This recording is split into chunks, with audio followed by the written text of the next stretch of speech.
As far as best available versus position of need, we look at the Seahawks right now, and I think you and I both agree the biggest position of need as it sits right now is linebacker because none of those guys are signed.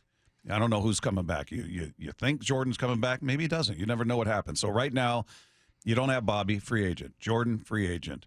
Devin Bush, free agent. So who are your linebackers? That feels like the most pressing need. Now, let's play the hypothetical. They're at 16.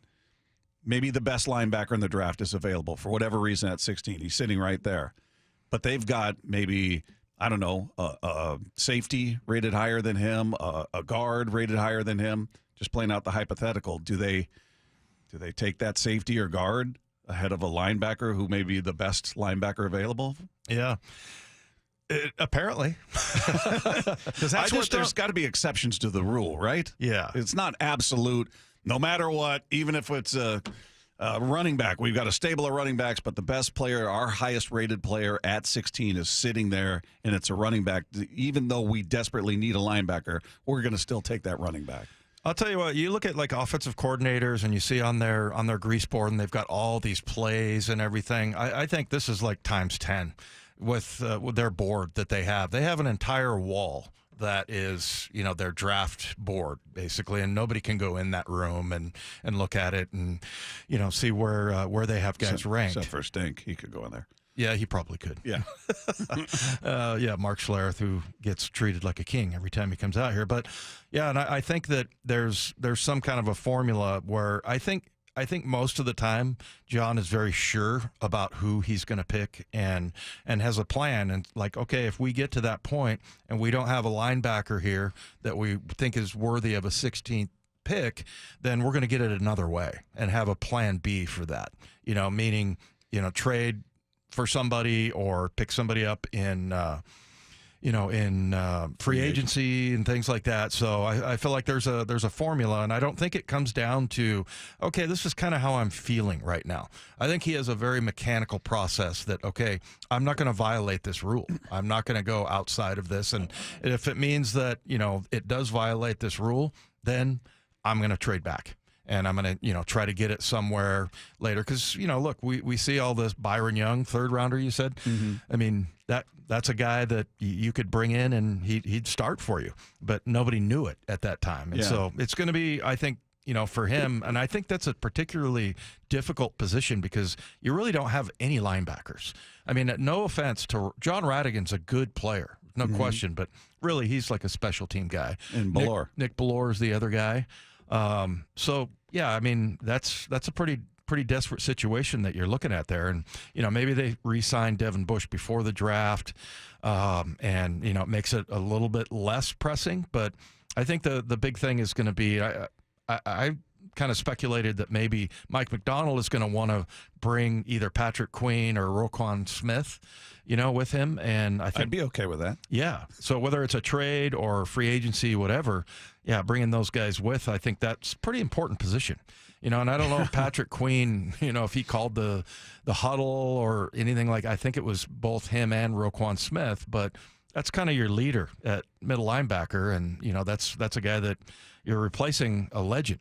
Well, Bobby Wagner. Speaking of legends, Dave, we had Lofa Tatupu on the other day, and he just talked about this defense desperately needing to get better if they're going to look anything like the Ravens did. We need some pieces, in the trenches. We have to have some depth there and even some bigger body types. You saw, I think, one of their smallest guys over in Baltimore was Matabike, who had like a career year with 11 or 12 sacks from the D tackle position. So that guy's in for a big payday. And in the run game, in the pass game, he was just a monster. And so, just getting some more body types like that was the lightest guy I think they had at like 305.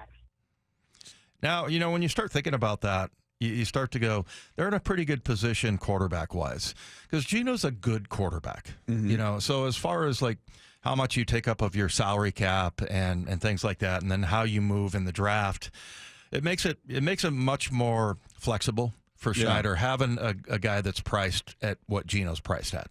Yeah, because otherwise, if you're sitting there with no answer whatsoever, like we got nobody. Yeah. Then you're sort of in a desperate position where maybe you're forced to trade up, and maybe you reach for a guy who's maybe not quite as good. Maybe it's, I don't know, J.J. McCarthy or any of these guys.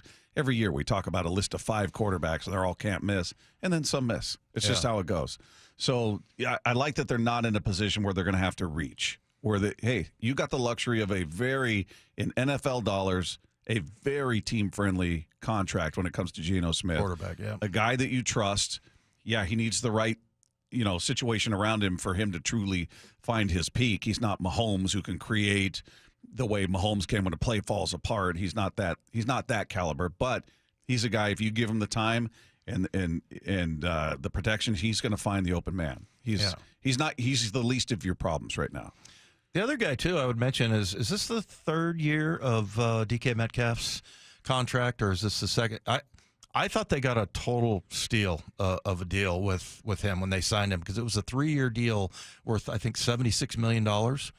And, for him, I just think he is a playmaker. He's a guy that they really need to utilize a lot more than they did last year. I've been complaining about that a lot this offseason, about how many times I'm like, just uncork it, man. Let's go. Get him, throw him a 50-50 ball. There was lots of times where he didn't have help over the top, and, a few times they recognized it and threw it. But I'm like, I think they thought that was a little bit too much of a chance. So, yeah, receivers are pretty expensive, and you got a pretty good deal there. So there's a lot of flexibility to and look, I'm saying this, I'm not managing the cap. And every year, you talk about the cap and people are like, oh, yeah, they've got space. It's like, no, there's all kinds of other things, including the owner wanting to spend money up to that cap, right? And then there's lots of things like incentives and future trades and things like that, where you want to keep some flexibility there. Yeah. But to me, I'm just looking at on the offense, and your two big stars are really probably Geno and DK. No offense to Tyler Lockett, but fairly reasonable, team friendly contracts with those two guys.